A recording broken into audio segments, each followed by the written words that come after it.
Ito ang Tinig ng Pag-asa, isang palatuntunan sa radyo na nagsasabing si Jesus ay muling darating, tiyak na darating at malapit nang dumating.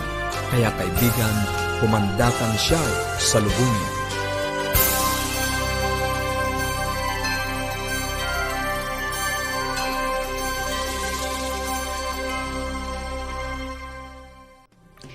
Magandang umaga po sa inyong lahat mga kaibigan, and happy Sabbath po. No, we thank God for the opportunity to rest at magpasalamat sa Panginoon ngayong araw sa mga blessings po na patuloy nating natatanggap mula sa Kanya, at patuloy po nating idalangin ang ating mga kapatid, ang ating mga kaibigan na nasalanta po nitong LPA na ito, no? Isang buong linggo na talaga namang malakas ang pag-ulan.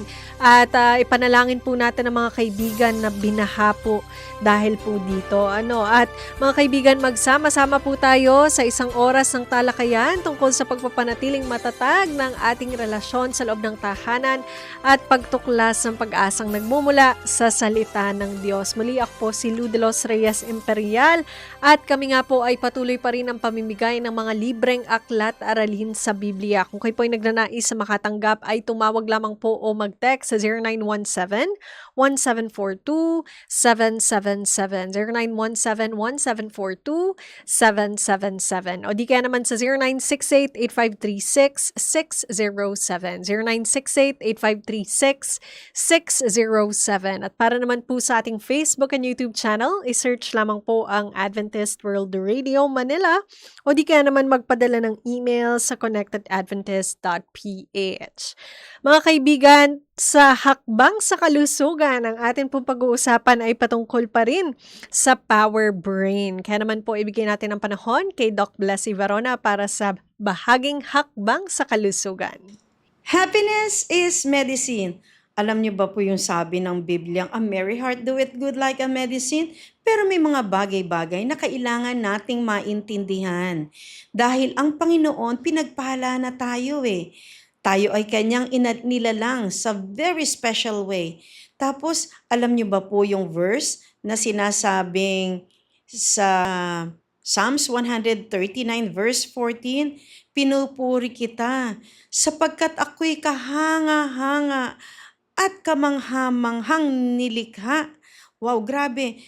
Kamhanga-hanga at kamanghamanghang nilikha.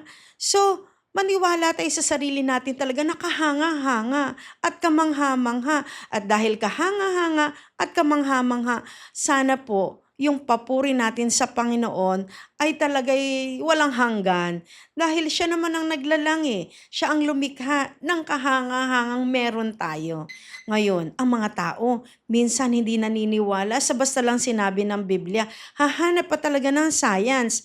At kung titingnan niyo yung science, mayroong isang magandang pag-aaral na ginawa sila na itong pag-aaral na to ay tungkol nga sa power ng ating brain. Ang ginawa nila sa pag-aaral na ito ay talaga namang itong si Dr. Susana, binilang talaga ang neurons eh. Okay, ang neurons, ang messengers ng ating utak, 86 billion neurons, at nagkakaroon yan ng activity o actions ng katulad ng merong mga actions or connections sa maliliit na telephone and bridges that, of course, they connect to each other. Ito nga po yung tinatawag nating synapse, para siyang bridge, para siyang connection, para siyang little phones. Kung low activity, sabi ng science, 86 trillion synapses. Pag high activity, 860 trillion synapses. Napakagrabing kamangha-mangha at kahanga-hanga. Alam niyo ba po, ang ginawa pa ng science, may mga comparison na nangyari tungkol sa brain ng tao at tungkol sa computer. Alam niyo ba po, pinag-aralan nila itong K-supercomputer. Itong si K-supercomputer ay isa sa pinakamabilis na computer sa mundo. At sabi, it would take over 10 quadrillion calculations per second. Ganyan siya kabilis. Ganyan siya ka-powerful. That's like solving millions of problems all at once. So tinutulungan nito yung mga study ng weather, medicine at space. Dahil itong Super K computer, sobrang mabilis na computer. But alam niyo ba po, ang ginawa ng study, okay? In 2013, yung mga scientists sa Japan, ginamit yung K supercomputer, okay? At sinubukan nilang i-compare yung power ng brain, kung paano magtatrabaho ang K supercomputer at compare sa power at sa trabaho ng brain, kung paano gumagana ang ating mga utak. And they made the computer model using 1.73 billion brain cells. Ito na yung neurons. Kinumpare lang nila. Di ba nga, ang brain natin meron ngang 86 billion. Ito, sa pag-aaral nito, kinuha lang nila yung 73 billion brain cells. At yan, may approximate yan na 10.4 trillion connections or synapses. That was only 1% of real brain. Di ba sabi ko nga kanina, yung quadrillion, depende, no? 86 trillion yung connections, kung low activity, 860 trillion. At ang estimation nila dito sa pag-aaral nito, 1% lang ng brain ng tao ang ginamit nila comparing to say K supercomputer. So kukuha lang ng 1% ng real human brain compared to K supercomputer. So, alam niyo ang nangyari dito sa Japanese study na to? Alam niyo kung ano? Yung to copy 1 second of brain activity, yung K supercomputer needed 40 minutes to do the work. So, si K supercomputer, 40 minutes nagtatrabaho. At ito namang si brain, 1 second lang. So, napakakahanga-hanga. And that shows how super smart and fast our brains really are. Grabing kabilis pala ng ating brain. Grabing kahanga-hanga. Kung humahanga ka na sa computer mo ngayon, ay mas humahanga pa ang mundo. Sa K supercomputer, mas sobra pang nakakahanga ang ating utak kasi mas faster, mas mabilis pa ang isang utak, okay, ng tao kaysa sa maraming powerful na computers na nasa ating mundo ngayon. So, ibig sabihin, minsan, alam niyo, napaka-unfair naman eh. Kasi sobrang kahangang-hanga. Oy, binigyan ka ng laptop, tuwang-tuwa ka. Binigyan ka ng desktop. Yung cellphone, power na yan, di ba? Binigyan ka ng cellphone, you're so thankful. You are so grateful. Kasi binigyan ka nga ng gadget na libre, bigay eh. Pero alam nyo ba, di ba, napaka naman unfair sa Panginoon na tayo nagpapasalamat sa computer, tayo nagpapasalamat sa mga gadgets na binibigay sa atin, pero ang hindi natin alam, sobrang powerful ng ating brain, ng ating utak, regalo ng Diyos. Ilang beses na ba tayong nagpasalamat na meron tayong ganyang kamangha-mangha, kahanga-hangang brain, utak na binigay ng Diyos? Libre, walang charging. Siyempre, matulog kayo ng charging mo. Kumain ka, mag-healthy living ka, no? Kumain ka ng maayos na pagkain. Iayos mo yung lifestyle mo. Yun ang charging. Pero hindi ka mag-i-spend ng battery na i-charge mo siya o hindi siya nalolobat na talagang zero. At ang maganda pa dito sa brain natin, nasa atin, taglay-taglay natin siya. Yung computer, hindi magbibigay ng kaligayahan na talagang human happiness. Ibig sabihin ko dito, tayo, kaya ng brain natin na magbigay ng kaligayahan din sa ibang tao. At ang pinaka-importanting kaya ng ating mga utak, alam niyo kung ano? Yung magmahal sa kapwa. So nakita niyo, yan hindi mo makikita sa computer. Bibigyan ka ng information, bibigyan ka ng lahat ng kaalaman na i-download, parang AI ngayon, bibigay lahat yan ng information na galing din sa tao. Pero ang tao, tayo, meron tayong damdamin, meron tayong matinding mga kakayanan na kaya nating maglingkod, kaya nating magmahal, kaya nating magbigay ng pag-aalaga at pagmamahal sa ating pamilya at sa ating mga kaibigan. So God bless po. Sana po mag-rejoice tayo because God has given us all things that pertain to life and godliness.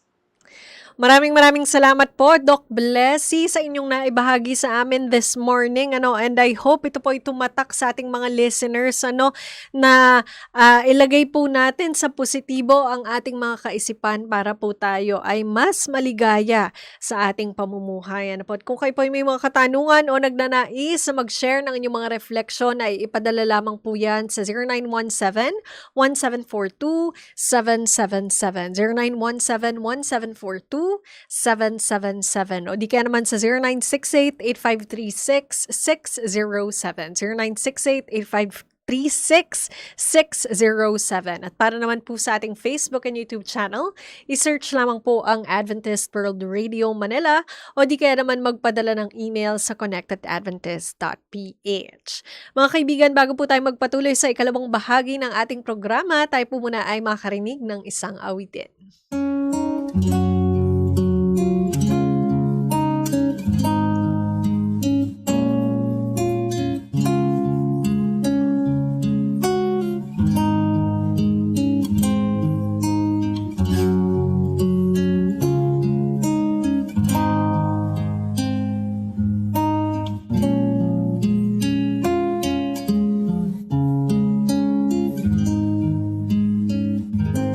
Take my cares away, hold me closer.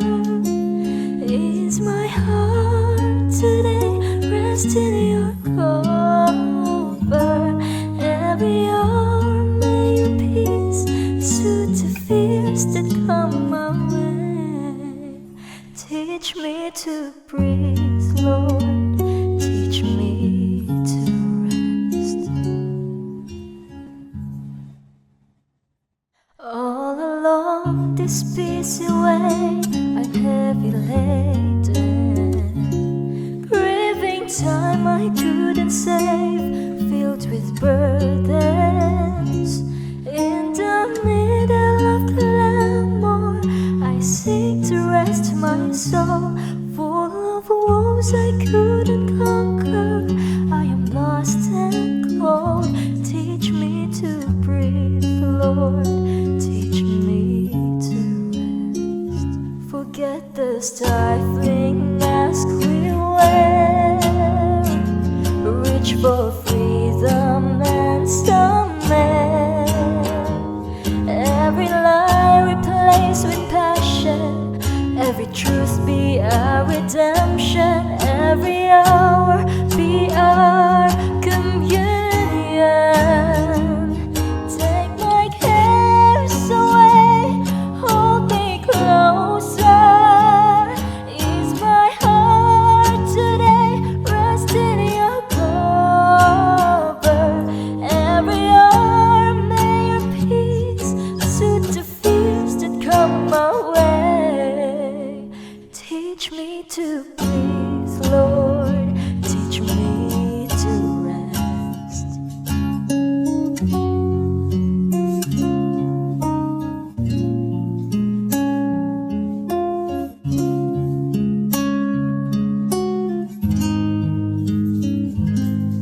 I used to look for a different purpose, tired of chasing for another end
Take within me, breathe on me.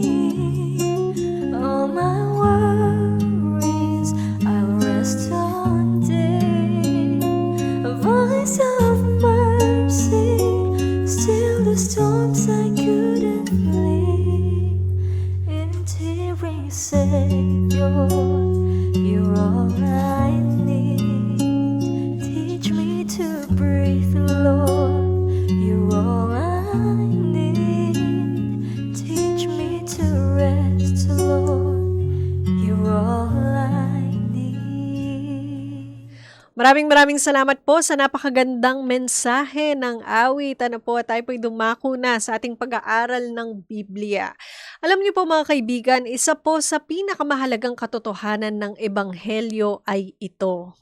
Ang tao ay hindi naliligtas dahil siya ay sapat na mabuti, kundi dahil sa biyaya ng Diyos na tinatanggap sa pamamagitan ng pananampalataya kay Hesukristo.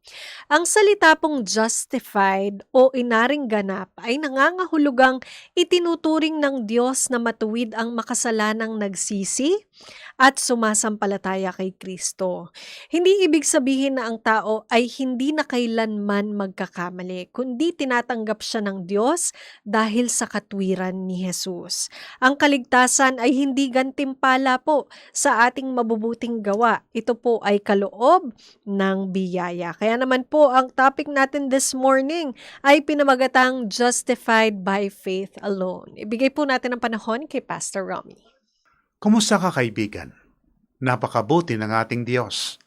Ano pat sa araw-araw kanyang pinaparanas ang kanyang dakilang pag-ibig, ang kanyang maraming pagpapala. Muli, narito ang iyong kaibigan sa teleradyo na nagsasabing napakabuti ng Diyos, kaibigan. Patuloy tayo sa ating serye sa Aklat ng Henesis. Ito ay may kinalaman pa rin kay Abraham. Tinawag ng Diyos si Abraham. Ayon sa Aklat ng Henesis, ating simulan sa versikulo 1 hanggang 3 ng kapitulo 12, ang wika, sinabi ng Panginoon kay Abram, umalis ka sa iyong lupain, sa iyong mga kamag-anak, sa bahay ng iyong ama, at pupunta ka sa lupaing ituturo ko sa iyo. At ano ang panukala at pangako ng ating Panginoon sa kanyang pagkatawag kay Abraham? Sabi sa versikulo 2, gagawin kitang isang malaking bansa. Ikaw ay aking pagpapalain. Gagawin kong dakila ang iyong pangalan at ikaw ay magiging isang pagpapala. Kaya nga, gagawin siya ng Diyos na isang malaking bansa. Siya'y pagpapalain upang siya'y maging pagpapala sa iba. At ang wika sa 3, pagpapalain ko ang magbibigay ng pagpapala sa iyo at susumpain ko ang mga sumumpa sa iyo. At sa pamagitan mo ang lahat ng angkan sa lupa ay pagpapalain. Humakbang by faith. Si Abraham, sumunod siya. Iniwan niya yung karangyaan sa buhay sa lugar ng Ur ng mga Kaldeo sapagkat siya'y sumunod sa salita ng Panginoon. At dahilan sa kanyang pagsunod ngayon sa may pananampalataya sa Diyos, kaibigan, siya'y inaring ganap ng ating Panginoon. Hindi madali ang kanyang karanasan sapagkat nung siyang umalis sa lupain ng Ur, meron siyang nadaanan na lugar, nagkaroon ng kagutom, kaya siya nagpunta sa Egypt. At nung bago sila pumunta sa Egypt, ang sabi ni Abraham o Abram sa kanyang asawa, huwag mong sabihin na asawa kita, ikaw ay aking kapatid. Subalit siya'y iniligtas ng ating Panginoon, bagamat nagkulang siya sa pananampalataya, ups and downs. Kung minsan siya'y nasa taluktok ng bundok, kung minsan naman siya ay nasa valley. Subalit siya ay tinawag ng Panginoon at by faith, siya'y sumunod, kaibigan. At pagkatapos ngayon, sila ay nakaranas ng iba't ibang pagsubok sapagkat ang lingkod ng ating Diyos, nais niya, bago kanyang ibigay yung kanyang pangako, karapat-dapat siyang tumanggap ng mga blessings ng ating Panginoon. At ang pangyayaring ito ngayon, pagkatapos ng pinangako pa ng ating Panginoon, ayon sa Kapitulo 15, versikulo 1, pagkatapos ng mga bagay na ito, dumating ang salita ng Panginoon kay Abram sa isang pangitain, "Huwag kang matakot, Abram, ako ang iyong kalasag. Ang iyong gantimpala ay magiging napakadakila." Ngunit sinabi ni Abram, "O Panginoong kong Diyos, anong ibibigay mo sa akin? Yamang ako'y patuloy na walang anak at ang tagapagmana ng aking bahay ay si Eliezer ng Damasco." Panginoon, paano naman wala kong anak? Ang aking tagapagmana ay si Eliezer. O ang sabi ng ating Panginoon sa kanya, "Bilangin mo ang mga bituin sa langit. Ganyan karami ang aking ibibigay sa iyo ng mga anak. Sa dami ang wika na aking ipagkakaloob sa iyo." Nainip si Abraham at saka si Sarah, sapagkat si Abraham at si Sarah matanda na rin. Lumipas na ang kanyang sinasabing napapanahon sa mga babae na sila ay magkakaroon ng karanasan upang ang babaeng ito ay pwede pang manganak. Kaibigan, nainip si Abraham at saka si Sarah. Ginawa ni Sarah, ibinigay si Hagar na kanyang slave o kanyang alipin, pinasiping sa kanyang asawa at naging asawa rin ni Abraham. Nagkaroon ng anak, ang pangalan ng anak nila ay si Ismael. Pero hindi yun ang panukala ng Diyos. Ang panukala ng Diyos, si Abraham ay magkakaroon ng anak kay Sarah. Subalit kaibigan, nangailangan ng 25 anyos, 25 years, bago yung pangako ng Diyos kay Abraham at kay Sarah ay natupad. Can you imagine, kaibigan? 25 years. At pinanganak si Isaac, yung pangako ng ating Diyos. Lumaki ang bata, nagkakaroon ng suliranin sapagkat marahil si Ismael kinukutusan ang kanyang kapatid na nakakabata. Kaya ang sabi ngayon ni Sarah, paalisin mo yung alipin at ang kanyang anak. Masakit man kay Abraham na kanyang paalisin ang kanyang anak. Subalit, ang sabi ng Diyos sa kanya, sundin mo ang iyong asawa. Kaya nga, si Isaac ay lumaki at nung siya ngayon ay lumaki na, kaibigan. Ang sabi ng ating Biblia sa 22 versikulo 1 ng Henesis, pagkatapos ng mga bagay na ito, sinubok ng Diyos si Abraham at sinabi sa kanya, "Abraham," at sinabi niya, "Narito ako." Sa Kapitulo 15 ng Henesis, doon binago ng Diyos ang pangalan ni Abram na naging Abraham. Ang pangalan naman ni Sarai naging Sarah. Binago ng Diyos ang kanilang mga pangalan. At nung ngayong si Abraham ay tinawag ng Diyos, ang wika, pagkatapos ng mga bagay na ito, sinubok ng Diyos si Abraham at sinabi sa kanya, "Abraham," at sinabi niya, "Narito ako." Kaibigan, ito yung pinakamatinding pagsubok kay Abraham. Para bagang itinara ng Diyos ang pinakamatinding pagsubok sa buhay niya kung siya ngayon ay susunod sa salita ng ating Panginoon. Ano yung pinapagawa ng Diyos sa kanya? Ang sabi sa versikulo 2, "At kanyang sinabi, kunin mo ngayon ang iyong anak, ang iyong kaisa-isang anak na si Isaac na iyong minamahal, at pumunta ka sa lupain ng Moriah. Iaalay mo siya bilang handog na susunugin sa itaas ng isa sa mga bundok na aking sasabihin sa iyo." Bago nating pagpapatuloy ang tungkol kay Abraham, ating munang bigyan ng pansin sa Biblia ang paghahandog. Ang unang natala sa Biblia tungkol sa paghahandog noong naghandog si Cain at saka si Abel, mga magkapatid. Ang handog ni Cain ay hindi tinanggap ng Diyos sapagkat siya ay hindi sumunod sa salita ng Diyos. Kanyang ginawa yung kanyang gusto at ang kanyang nais na paghahandog, hindi sa paraan ng Diyos. Samantala naman si Abel, sinunod niya yung utos ng Diyos. Kumuha siya ng tupa na walang kapintasan at ito ang inihandog sa Panginoon. At tinanggap ng Panginoon ang handog ni Abel. Kaya dahil lang sa pangyaring ito, hindi tinanggap ng Diyos ang handog ni Cain, nagalit si Cain at pagkatapos pinatay ang kanyang kapatid. Ang pangalawang ulat sa Biblia na may kinalaman sa paghahandog, ito yung paghahandog ni Noe.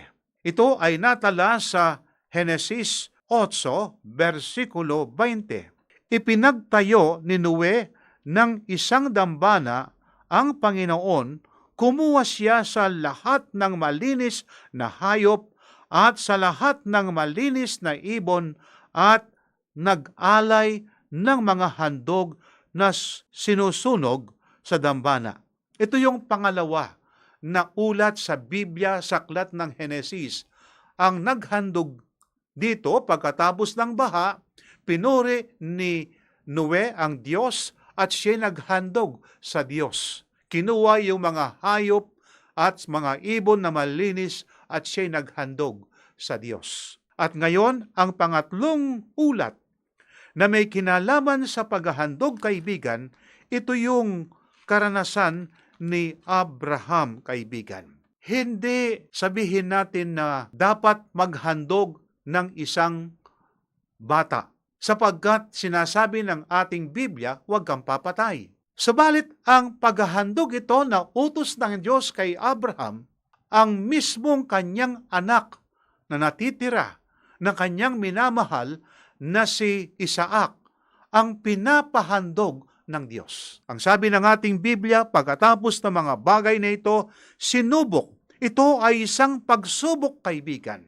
Nasubok ang lingkod ng Diyos. Subalit ang tanong, siya ba ay sumunod? Ating makikita ngayon ang pagsunod sa pagsubok ng Diyos, ang lalaking ito na tinaguriang kaibigan ng Diyos. Ako'y naniniwala, kaibigan, na alam ni Abraham ang tinig ng Diyos, sapagkat may utos na huwag kang papatay. At saka ang paghahandog na gagawin yung hayop na malinis at karaniwan na ginagamit ay yung kordero, sapagkat yung kordero yon ay kumakatawan kay Kristo na ang tunay na kordero.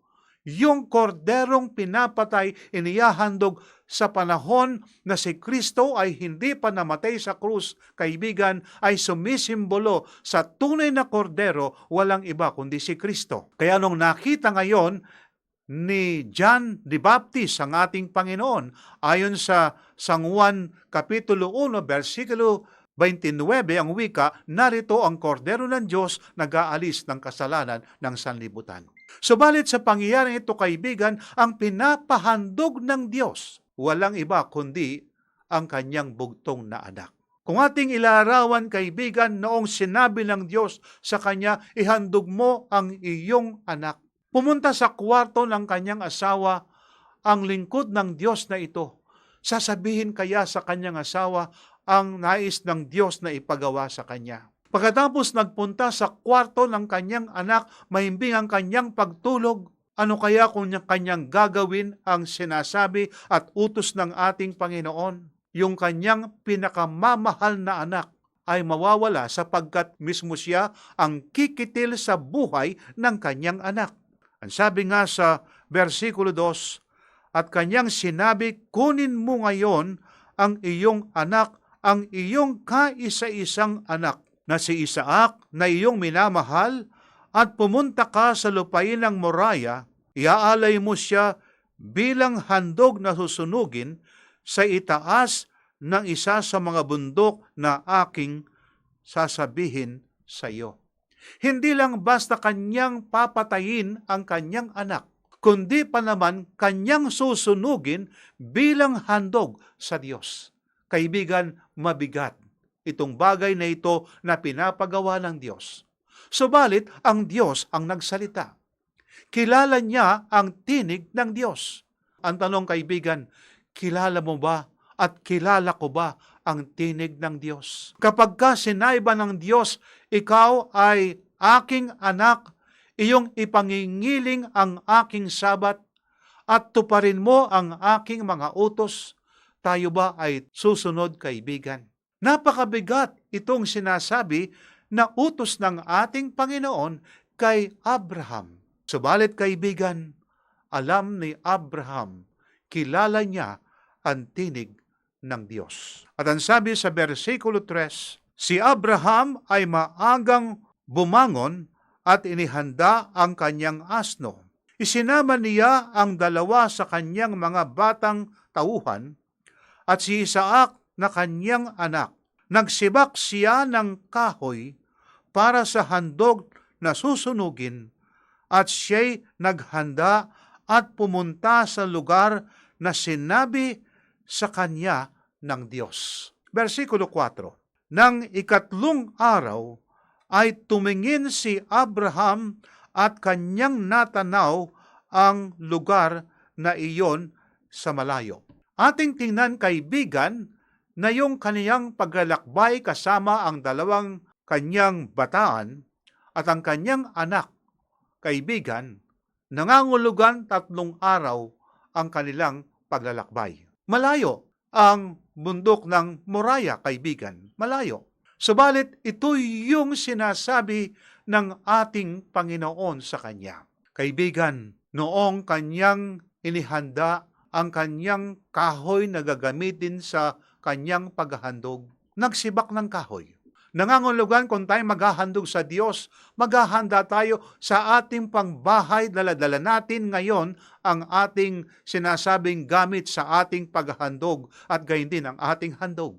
Nagsimula sila ngayong maglakbay. At sa kanilang paglalakbay ngayon, dumating ang gabi sapagkat 3 days ang kanyang paglalakbay. Dumating ngayon ang gabi sa kanilang paglalakbay sa unang gabi. Naglatag ng tolda. At sapagkat pagod na pagod ang kanyang anak, madaling nakatulog.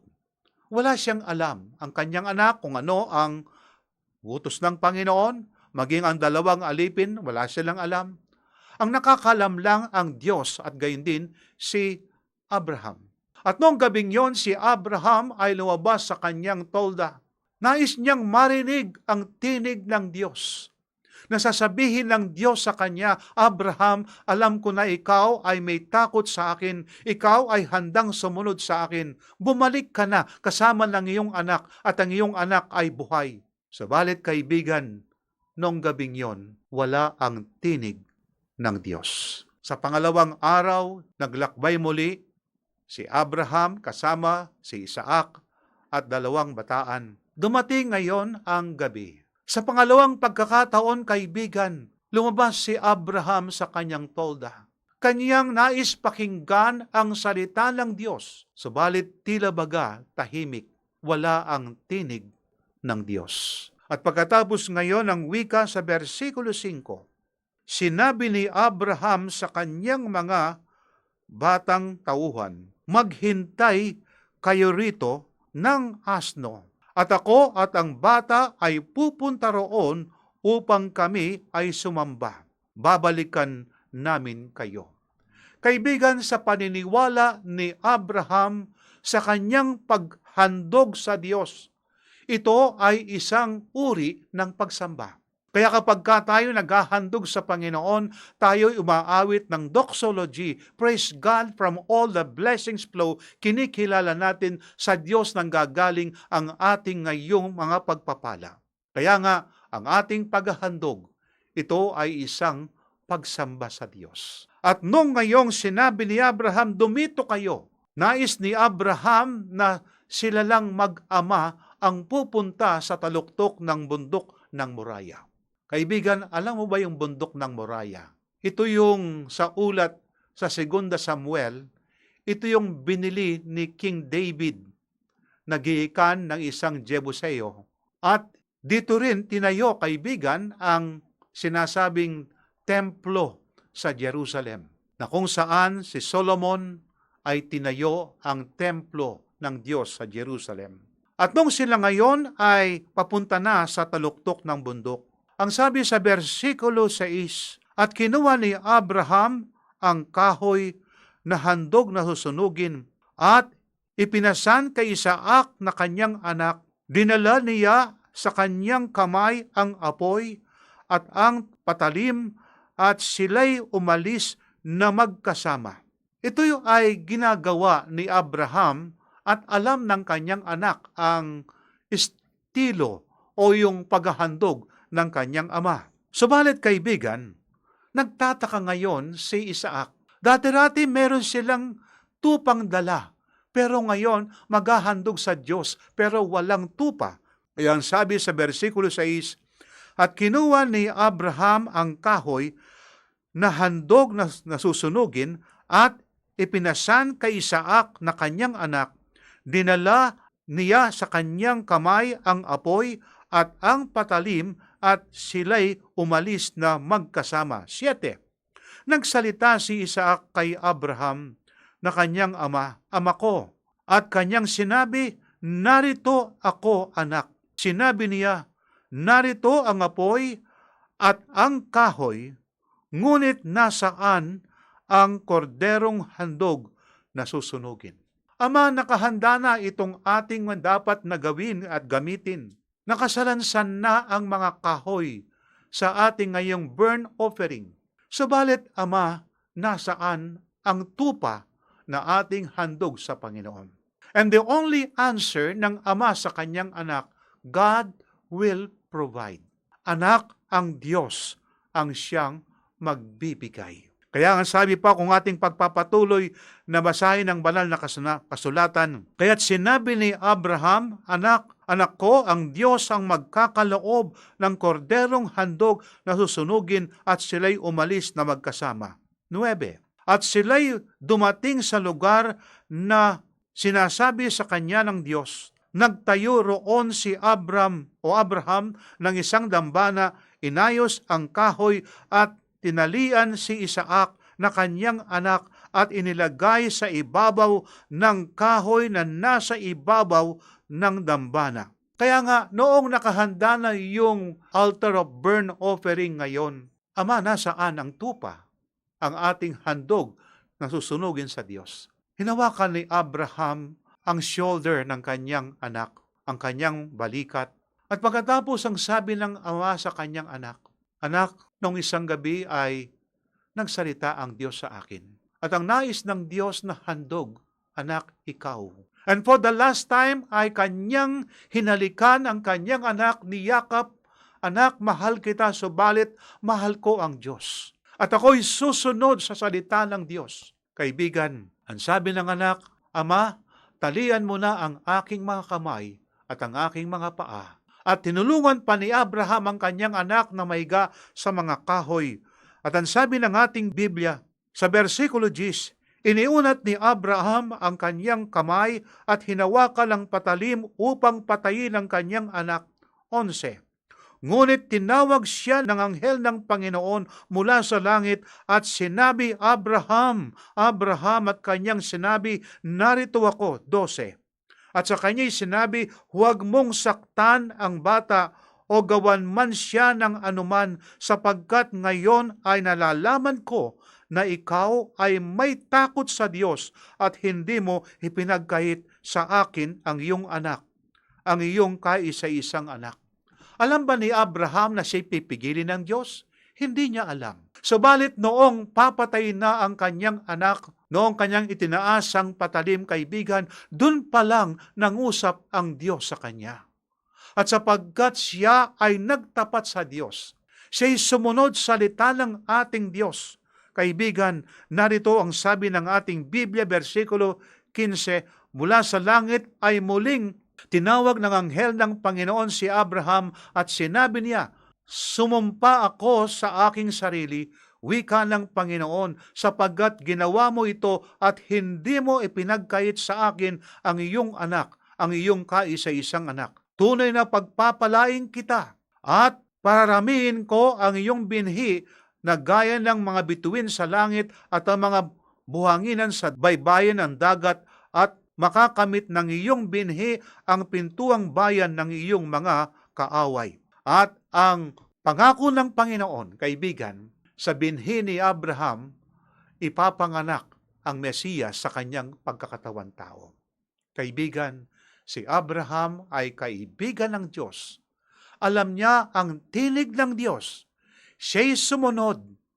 Siya ay sinubok sa iba't ibang kaparaanan. Subalit si Abraham ay nagtapat sa Diyos. At ang wika ng ating Biblia sa Galacia, ang sino mang tumanggap kay Kristo Jesus, siya'y maging binhi ni Abraham, tagapagmana ng mga pangako ng ating Panginoon.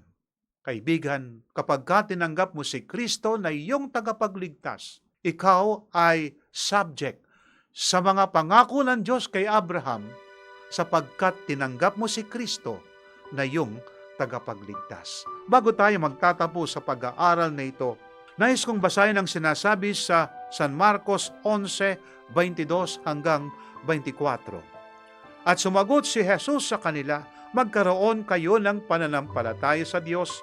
Katotohanan sinasabi ko sa inyo na ang sino mang magsabi sa bundok na ito, mabunot ka at mapatapon ka sa dagat at hindi nag-aalinlangan sa kanyang puso, kundi naniniwala na mangyayari ang kanyang sinabi ay mangyayari nga iyon sa kanya. Kaya nga sinasabi ko sa inyo, ang lahat ng bagay na iyong idalangin at hingin, paniwalaan ninyong tinanggap na ninyo at iyon ay mapapa sa inyo. Tayo malalangin. Dakila at mapagpala po naming Diyos. Marami pong salamat, Panginoon, sa halimbawa na binigay ng iyong lingkod na si Abraham. Siya ay sumunod sa inyo pong salita na may pananampalataya. Bagamat siya nasubok na napakabigat na pagsubok, subalit siya nakinig sa tinig ng aming Panginoon. Tulungan po, O Diyos, ang bawat isa makinig sa salita ng aming Panginoon, sumunod sa kanyang kalooban. Pagpalain po ang aking kaibigan sa pangalan po ng aming Panginoong Jesus. Amen. Kaibigan, pagpalain ka nawa ng ating mahal na Diyos. Maraming salamat po, Pastor Romy, sa inyong na-share sa amin this morning. Sana po kayo ay pinagpala sa mensaheng ating napakinggan. Kung kayo po ay may mga katanungan o nagnanais mag-share ng inyong mga refleksyon, ay ipadala lamang po yan sa 0917-1742-777. 0917-1742-777. O di kaya naman sa 0968-8536-607. 0968-8536-607. At para naman po sa ating Facebook and YouTube channel, i-search lamang po ang Adventist World Radio Manila o di kaya naman magpadala ng email sa connectedadventist.ph. Mga kaibigan, maraming salamat po sa inyong patuloy na pagtangkilik sa ating palatuntunang Tinig ng Pag-asa. Ito pong programang ito ay hatid sa inyo ng Adventist World Radio Manila at sa atin pong pansamantalang paghiwa-hiwalay ay baunin po ninyo ang salita ng Diyos sa Isaiah 59:1. Narito ang kamay ng Panginoon ay hindi maikli na hindi makapagligtas, ni hindi mahina ang kanyang pandinig na ito'y di makarinig. Ako po muli ang inyong lingkod, Lou de los Reyes Imperial.